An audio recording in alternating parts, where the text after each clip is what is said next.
Supreme court ने सोमवार यानी 8 जनवरी को बिल्किस बानो गैंगरेप में बड़ा फैसला दिया है। जस्टिस बीबी नागरत्ना और जस्टिस बीबी उज्जवल भुइया की बेंच ने गुजरात सरकार के फैसले को पलटते हुए मामले के 11 दोषियों की समय से पहले रिहाई को रद्द कर दिया है। कोर्ट ने कहा है कि सजा अपराध को रोकने के लिए दी जाती है। इस मामले की सुनवाई महाराष्ट्र में हुई है तो रिहाई पर फैसला भी यही की सरकार ले सकती है। गुजरात सरकार को रिहाई का फैसला लेने का कोई अधिकार नहीं है। वो दोषियों को कैसे माफ कर सकती है, क्योंकि जिस राज्य में अपराधी पर मुकदमा चलाया जाता है और सजा सुनाई जाती है, उसी को दोषियों की माफी याचिका पर फैसला लेने का अधिकार है। इसके साथ ही कोर्ट ने सभी 11 दोषियों को 2 हफ्तों के अंदर सरेंडर करने का भी आदेश दिया है। दरअसल गुजरात में 2002 दंगों के दौरान 5 महीने की गर्भवती बिल्किस बानो का गैंगरेप हुआ था। गैंगरेप के आरोपियों को 2004 में गिरफ्तार किया गया था और जनवरी 2008 में सीबीआई के स्पेशल कोर्ट ने दोषियों को उम्र कैद की सजा सुनाई थी।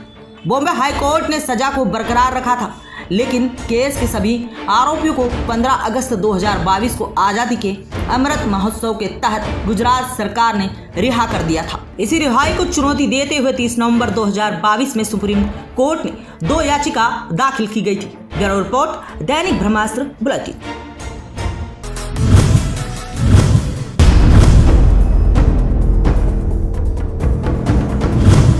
भोपाल में नगर निगम की सीवेज गाड़ियों पर सोमवार सुबह ब्रेक लग गया। 2 ड्राइवर के सपोर्ट में साथी ड्राइवर हड़ताल पर चले गए। इस कारण 14,420 पर कॉल लगाने पर सीवेज गाड़ी नहीं आएगी और सेफ्टी टैंक सीवेज की सफाई नहीं हो सकेगी। मध्य प्रदेश शासकीय वाहन चालक यांत्रिक कर्मचारी संघ के बैनर तले ड्राइवर हड़ताल पर चले गए।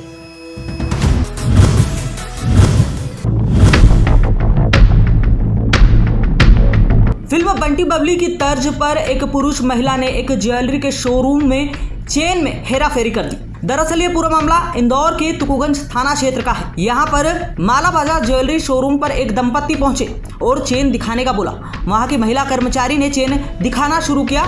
इसी बीच उसे बातों में उलझाकर दंपत्ति ने कम वजन की चेन रखकर ज्यादा वजन की चेन पर हाथ साफ कर फरार हो गए।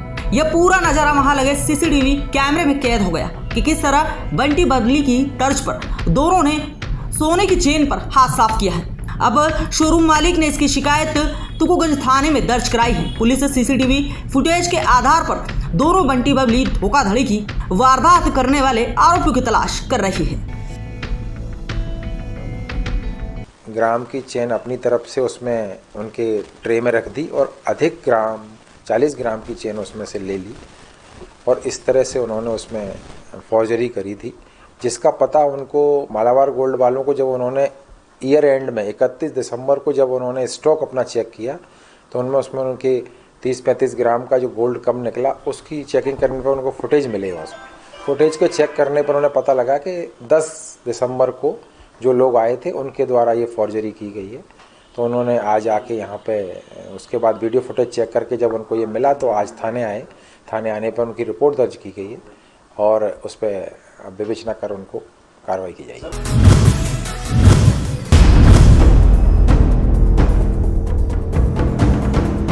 निगम के नेता प्रतिपक्ष चिंटू चोकसे ने कहा कि रामनवमी के त्योहार के मौके पर पटेल नगर में बावड़ी के स्लैब धंस जाने से 35 लोगों की मौत हो गई थी। ऐसा दर्दनाक हादसे की जिम्मेदारी किसी भी विभाग के किसी भी अधिकारी के द्वारा नहीं ली गई थी और इस घटना पर अब तक कोई कार्रवाई नहीं हुई है। वहीं कलेक्टर द्वारा मजिस्ट्रेट के जांच के आदेश दे दिए गए थे। इसके बाद अब तक यही कहते हुए कार्रवाई करने से सरकारी अमला बच रहा था कि जांच की रिपोर्ट सामने आ जाने के बाद ही कार्रवाई की जाएगी। इधर चिंटू चोकसे ने निगम आयुक्त हर्षिका सिंह से मुलाकात कर एक ज्ञापन सौंपा है और लापरवाही बरतने वाले आरोपी अधिकारियों के खिलाफ कार्रवाई किए जाने की मांग की है। तो वो ट्रस्ट बोर्ड के लोग जिन लोगों को जानकारी थी कि ये बरसों पुराना स्लैब डली हुई है, कभी भी धंस सकती है, उसके बावजूद वहाँ पे उन्होंने हवन करा, इतने लोगों को इकट्ठा करा, वो 100% जिम्मेदार है। वो लोग जो नगर निगम के जिनके पास सर्वे की जिम्मेदारी थी और उनकी जिम्मेदारी थी कि उस पर स्लैब डाली, दूसरी स्लैब डाली जाए या उस स्थान पर कोई काम नहीं किया जाए या बावड़ी।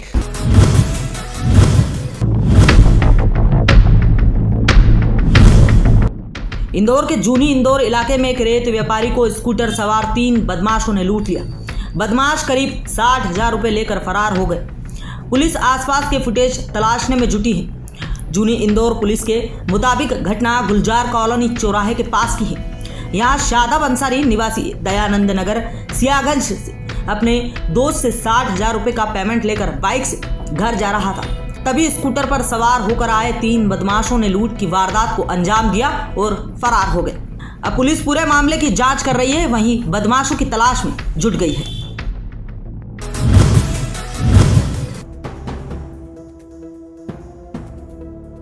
कोहरे की चादर में अल सुबह से पूरा शहर लिपटा हुआ था। वहीं कोहरे के आगोश में महाकाल लोक भी नजर आया।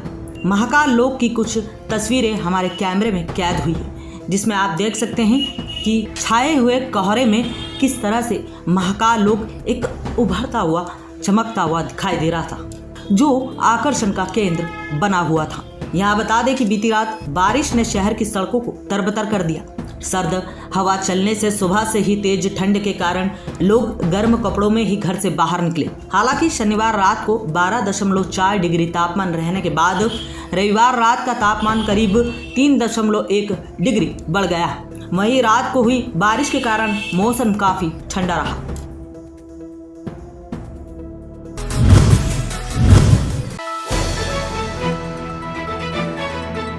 देवास में 22 जनवरी तक पूरे शहर को राममय बनाने की तैयारी कर रहा है। शहर में जगह जगह निकल रही प्रभात फेरी वहीं सुबह होते ही सुनाई देती है भजनों की धूम। जी हां, अयोध्या में 22 जनवरी को राम मंदिर में प्राण प्रतिष्ठा होगी। इसे लेकर देवास में भी अभी से उत्साह देखने को मिल रहा है। 22 जनवरी को लेकर राम मंदिर व हनुमान मंदिरों में अभी से विशेष आयोजन हो रहे हैं। शहर के कई क्षेत्रों में सुबह सुबह प्रभात फेरियां निकाली जा रही हैं और लोगों को 22 जनवरी का दिन महोत्सव के रूप में मनाने के लिए घर घर पीले चावल भी बांटे जा रहे हैं। सुबह होते ही प्रभात फेरियों में शहर की कई कॉलोनी में भजनों की धुन सुनाई देती है। कई क्षेत्रों में युवाओं के साथ महिलाएं भी प्रभात फेरियों में शामिल हो रहे हैं।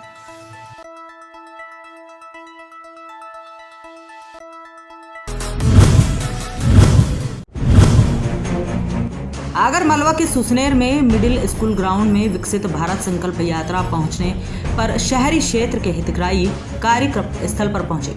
आयोजित कार्यक्रम में शासन की समस्त जल कल्याणकारी योजनाओं का लाभ हितग्राहियों को देना है एवं सुसनेर में आई 3 वैन वाहन उपलब्ध कराया जाना है।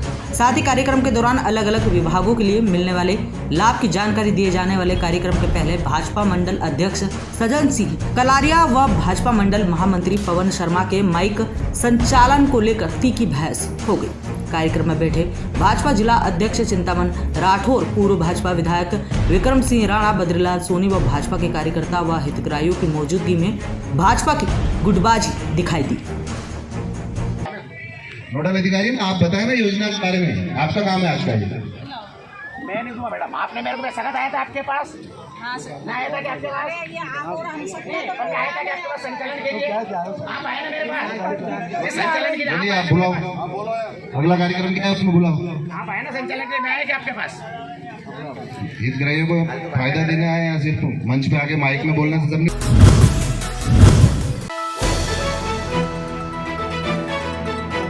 ट्रैफिक सुधार के मद्देनजर इंदौर के 2 सबसे बड़े और व्यस्त मार्गों पर नया प्रयोग किया गया है। सोमवार से एमजी रोड और जवाहर मार्ग को 1 वे किया गया। एमजी रोड पर बड़ा गणपति से गांधी हॉल की तरफ की दिशा में वाहन जा सकेंगे। वहीं जवाहर मार्ग पर वाहन नंदलालपुरा से राज मोहल्ला की तरफ ही जा पाएंगे। सभी लोग इसको देख रहे हैं, चाहे नगर निगम हो, ट्रैफिक हो, जिला प्रशासन हो, सभी लोग इसको ऑब्जर्व कर रहे हैं। लोगों का जो भी फीडबैक आएगा, लोगों का कितनी सहूलियत इससे मिलती है, क्या समस्याएं आती हैं, उनका अध्ययन किया जाएगा। लेकिन ट्रैफिक में इंदौर को नंबर 1 बनाने के लिए इंफ्रास्ट्रक्चर के साथ साथ पुलों के निर्माण, सड़कों के निर्माण, कल इंदौर शहर को बहुत बड़ी सौगात एलिवेटेड ब्रिज की। देश विदेश गांव शहर सब पे नजर, सबकी खबर, नया रूप है, नए है रंग, सबको समेटे अपने संग। आपका अपना शहर का सपना दैनिक अवंतिका, दैनिक अवंतिका, दैनिक अवंतिका। राजनीति फिल्मी बातें सब कुछ ही हम इसमें पाते। घर होटल ऑफिस या दफ्तर, क्लर्क प्यून या हो फिर अफसर, सबका चहेता सबका प्यारा दैनिक अवंतिका, दैनिक अवंतिका।